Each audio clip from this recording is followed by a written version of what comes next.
শীতকাল আসলেই কি আপনার ত্বক শুষ্ক কিংবা খসখসে হয়ে ফেটে যাচ্ছে? কোনো এই গোড়ালি বা হাতের তালু থেকে চামড়া ওঠা, চুলকানি আর অস্বস্তিতে কি আপনার দিন কাটছে? দামি লোশন, তেল বা ক্রিম লাগিয়েও কি কোনো স্থায়ী সমাধান পাচ্ছেন না? আপনি হয়তো ভাবছেন এটা শীতকালের স্বাভাবিক সমস্যা, কিন্তু আসলে এটি শুধুমাত্র সাধারণ শুষ্কতা নয়, বরং কিছু মারাত্মক রোগের প্রাথমিক লক্ষণও হতে পারে। চলুন আজ শীতের ত্বকের এই নীরব সমস্যাগুলোর রহস্য উন্মোচন করি এবং জেনে নেই কিভাবে সঠিক ও বিজ্ঞানসম্মত যত্নের মাধ্যমে শীতেও আপনার ত্বক থাকবে মসৃণ ও উজ্জ্বল।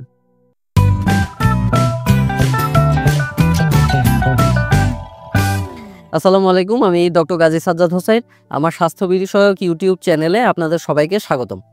শীতকাল মানেই আমাদের দেশের জন্য উৎসব আর আনন্দের মাস, কিন্তু এই আনন্দঘন ঋতুতে অনেকেই একটি সাধারণ কিন্তু অত্যন্ত বিরক্তিকর সমস্যার সম্মুখীন হয়ে থাকেন, আর তা হলো ত্বকের বিভিন্ন সমস্যা। শুষ্ক ত্বক, চুলকানি, ঠোঁট ও গোড়ালি ফাটা, এমনকি একজিমা বা ডার্মাটাইটিসের মতো রোগও এই সময় বেড়ে যায়। আমরা প্রায়ই এই সমস্যাগুলোকে খুব সাধারণ ভেবে অবহেলা করি অথবা ভুল উপায়ে এর চিকিৎসা করার চেষ্টা করি, যা অনেক সময় পরিস্থিতিকে আরো জটিল করে তোলে। আজকের এই অত্যন্ত গুরুত্বপূর্ণ ভিডিওতে আমি আপনাদের শীতকালে ত্বকের সমস্যা নিয়ে প্রচলিত সব ভুল ধারণা দূর করে বৈজ্ঞানিকভাবে সঠিক তথ্যগুলো তুলে ধরব। আমরা জানব শীতকালে ত্বক কেন এত বেশি শুষ্ক হয়ে পড়ে ও এর পেছনে বিজ্ঞান আসলে কি, শীতকালে 5টি সবচেয়ে সাধারণ ত্বকের রোগ এবং তাদের লক্ষণগুলো কি, ঘরে বসেই কিভাবে এই সমস্যাগুলো থেকে মুক্তি পাবেন, কোন কাজগুলো ভুল করেও করা যাবে না, এবং সবচেয়ে গুরুত্বপূর্ণ, কখন বুঝবেন যে আপনার ডাক্তারের শরণাপন্ন হওয়া উচিত। আমার বিশ্বাস আজকের এই আলোচনাটি শীতকালে আপনার ত্বকের যত্ন নেওয়ার সম্পূর্ণ ধারণাটাই বদলে দেবে। তাই আমার সাথে শেষ পর্যন্ত থাকার অনুরোধ রইল।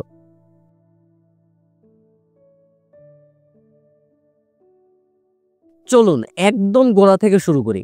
শীতকালে আমাদের ত্বক কেন এত বেশি শুষ্ক ও অসুস্থ হয়ে পড়ে? এর পেছনের কারণটি খুবই সহজবোধ্য, আর তা লুকিয়ে আছে আমাদের চারপাশের বাতাসে।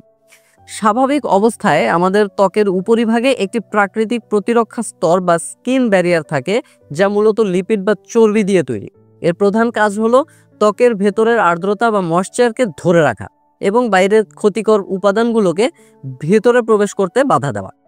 গ্রীষ্মকালে বাতাসে আর্দ্রতা অর্থাৎ হিউমিডিটি খুবই বেশি থাকে, তাই শীতকালে বাতাস অত্যন্ত শুষ্ক থাকে এবং এই শুষ্ক বাতাস আমাদের ত্বক থেকে ময়েশ্চারকে শুষে নেয়, অনেকটা ভেজা কাপড় শুকিয়ে ফেলার মতো।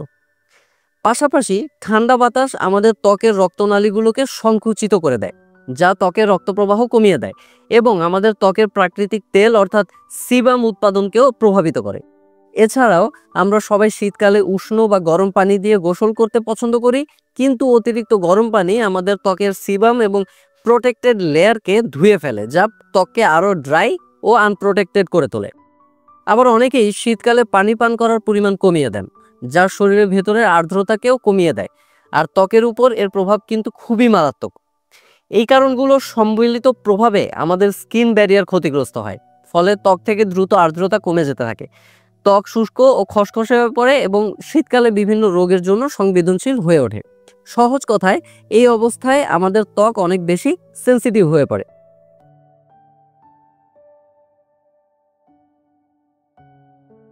শীতকালে ত্বকের শুষ্কতা কেবল একটি অনুভূতি নয়, এটি বিভিন্ন রোগের জন্ম দিতে পারে। চলুন জেনে নিই শীতকালে আমরা সবচেয়ে বেশি কোন 5টি ত্বকের সমস্যার সম্মুখীন হই এবং তাদের লক্ষণগুলো কি কি। শীতকালীন রোগগুলোর মধ্যে অন্যতম হলো জেরোসিস বা শুষ্ক ত্বক। এর ফলে ত্বক খসখসে হয়ে যায়, টান টান লাগে, সাদাটে আঁশের মতো চামড়া ওঠে এবং কখনো কখনো লালচে ভাব বা ফাটলও দেখা দিতে পারে। অনেক সময় হালকা চুলকানিও থাকে। মনে রাখবেন, এটি শুধুমাত্র বাহ্যিক শুষ্কতা নয়, এটি আপনার ত্বকের সুরক্ষা স্তর ভেঙে যাওয়ার প্রথম ধাপ। এরপরে আসে শীতকালীন চুলকানি অর্থাৎ ইচিং বা প্রুরাইটিস। এর লক্ষণ হলো শুষ্ক ত্বকের কারণে তীব্র চুলকানি হয়, বিশেষ করে গোসল করার পর, রাতে ঘুমানোর সময় বা গরম কাপড় পরলে এটি বেড়ে যায়। ত্বকে কোনো র্যাশ না থাকা সত্ত্বেও তীব্র চুলকানি হয়, যা অনেক সময় ঘুম ব্যাহত করে। অতিরিক্ত চুলকানোর ফলে ত্বক লালচে দাগ, ক্ষত বা সংক্রমণও হতে পারে। তৃতীয়ত, ঠোঁট ফাটা ও চামড়া ওঠা একটি খুবই সাধারণ সমস্যা। এই সময়ে ঠোঁট প্রচণ্ড শুষ্ক হয়ে যায়, খসখসে লাগে, চামড়া উঠতে থাকে এবং অনেক সময় ফেটে গিয়ে রক্তও বের হতে পারে। শুধু ঠোঁট নয়, হাতের আঙ্গুলের গাঁট, কনুই বা পায়ের গোড়ালিতেও চামড়া ওঠে এবং ফাটল দেখা দেয়। ঠোঁটের ত্বক পাতলা হওয়ায় এবং এতে তেলের গ্রন্থি না থাকায় এটি শীতকালে খুব দ্রুত ময়েশ্চার হারায়। 4 নম্বরে ডার্মাটাইটিস বা এক্সিমা। এর প্রকোপ শীতকালে বেড়ে যায়। যাদের আগে থেকেই এক্সিমা বা ডার্মাটাইটিস যেমন অ্যাটোপিক ডার্মাটাইটিস আছে, শীতকালে তাদের অবস্থা আরও বেশি খারাপ হয়ে যায়। লক্ষণ হিসেবে ত্বকে লালচে ফোলা চুলকানিযুক্ত চাকা চাকা দাগ দেখা দেয়। এই জায়গাগুলো প্রচণ্ড চুলকায় এবং চুলকানির ফলে চামড়া উঠে আসে, এমনকি অনেক সময় পানি বা পুজও বের হতে পারে। শুষ্ক আবহাওয়া এবং গরম কাপড় এর প্রকোপ বাড়ায়। সবশেষে ক্র্যাকড হিল বা ফাটা গোড়ালি হলো আরেকটি সমস্যা। এতে পায়ের গোড়ালির ত্বক শুষ্ক হয়ে ফেটে যায়। ফাটলগুলো প্রথমে ছোট থাকলেও ধীরে ধীরে গভীর হয় এবং অনেক সময় ব্যথা হয়, রক্ত বের হতে পারে। জুতা ছাড়া হাঁটলে বা শুকনো পরিবেশে বেশি থাকলে এই সমস্যা আরও বাড়ে। এটি শুধু কসমেটিক সমস্যা নয়, গভীর ফাটল থেকে সংক্রমণও হতে পারে।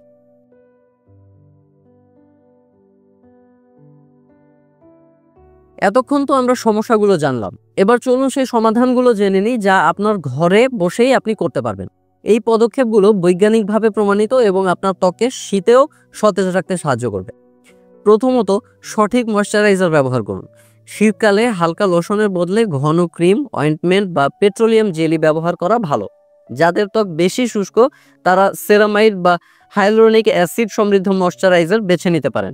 গোসল করার ঠিক পরপরই অর্থাৎ প্রায় 3 মিনিটের মধ্যে ভেজা ত্বকে ময়েশ্চারাইজার লাগান, কারণ ভেজা ত্বকে লাগালে এটি আর্দ্রতাকে ত্বকের ভেতরে আটকে রাখে। দিনের বেলা কমপক্ষে 2 থেকে 3 বার আলতোভাবে ম্যাসাজ করে ময়েশ্চারাইজার ব্যবহার করুন। পাশাপাশি আপনার গোসলের অভ্যাস পরিবর্তন করুন। অতিরিক্ত গরম পানি দিয়ে গোসল করা একদমই যাবে না, বরং হালকা গরম বা কুসুম গরম পানি ব্যবহার করুন।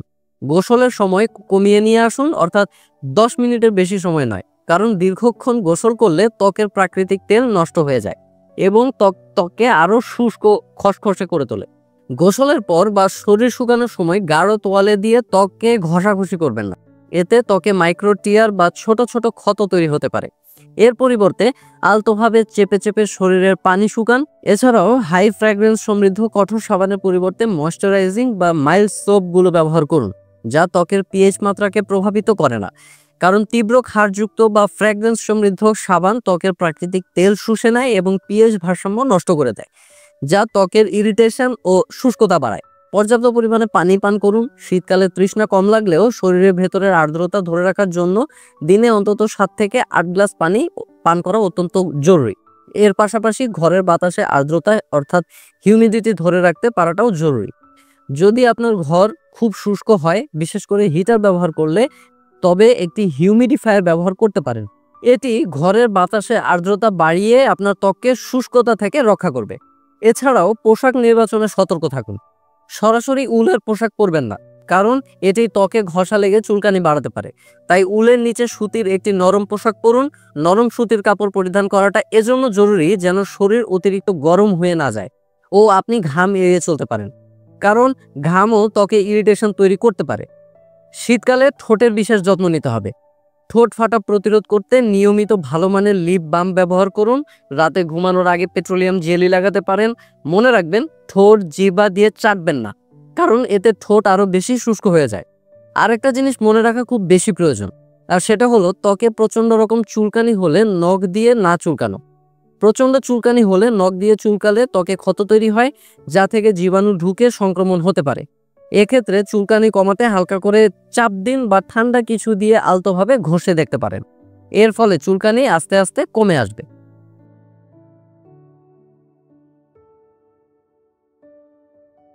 আমরা এতক্ষণ ঘরে বসে যত্ন নেওয়ার কথা বলছিলাম, কিন্তু কিছু পরিস্থিতি আছে যখন আপনার ডাক্তারের শরণাপন্ন হওয়া জরুরি। যদি আপনার ঘরোয়া প্রতিকার এবং যত্ন নেওয়ার পরেও 1 থেকে 2 সপ্তাহের মধ্যে ত্বকের অবস্থার তেমন কোনো উন্নতি না হয়, বরং আরও খারাপ হতে থাকে, অথবা যদি ত্বকে তীব্র লালচে ভাব, ফোলা ভাব বা অসহনীয় ব্যথা হয়, কিংবা যদি ত্বকের কোনো ক্ষত থেকে পুঁজ বা পানি বের হয়, তবে এগুলো সংক্রমণের ইঙ্গিত। আর যদি ত্বকের ফাটলগুলো খুব গভীর হয় এবং ক্রমাগত রক্তক্ষরণ হতে থাকে এবং ত্বকের এই সমস্যা ধীরে ধীরে আপনার ঘুম বা দৈনন্দিন জীবনকে মারাত্মকভাবে ব্যাহত করতে থাকে, তবে এই লক্ষণগুলো দেখা দিলে নিজেকে বা আপনার প্রিয়জনকে নিয়ে দেরি না করে অবশ্যই একজন চর্মরোগ বিশেষজ্ঞ অর্থাৎ ডার্মাটোলজিস্টের পরামর্শ নিন। তাহলে আজকের আলোচনা থেকে আমরা শীতকালে ত্বকের সমস্যাগুলো এবং তার সঠিক প্রতিকার সম্পর্কে একটি পূর্ণাঙ্গ ধারণা পেলাম। মনে রাখবেন, শীতকালে শুষ্ক ত্বক বা চুলকানিকে ছোট সমস্যা ভেবে অবহেলা করা ঠিক নয়। এটি আপনার শরীরকে আরও বড় রোগের ঝুঁকিতে ফেলে দিতে পারে। সঠিক জ্ঞান, সচেতনতা এবং নিয়মিত যত্নই হলো শীতকালে আপনার ত্বককে সুস্থ ও উজ্জ্বল রাখার মূল চাবিকাঠি। ভিডিওটি যদি আপনার জন্য উপকারী মনে হয় তাহলে অবশ্যই একটি লাইক দিন এবং আপনার পরিবার ও বন্ধুদের সাথে শেয়ার করুন। শীতকালে ত্বকের যত্ন নিয়ে আপনার কোনো প্রশ্ন বা ব্যক্তিগত অভিজ্ঞতা থাকলে কমেন্ট সেকশনে আমার সাথে শেয়ার করুন। আমার চ্যানেলটি সাবস্ক্রাইব করে স্বাস্থ্য ও লাইফস্টাইল বিষয়ক এমন আরও বিজ্ঞানভিত্তিক তথ্য পেতে আমার সাথেই থাকুন। সবাই সুস্থ থাকুন, ভালো থাকুন। ধন্যবাদ।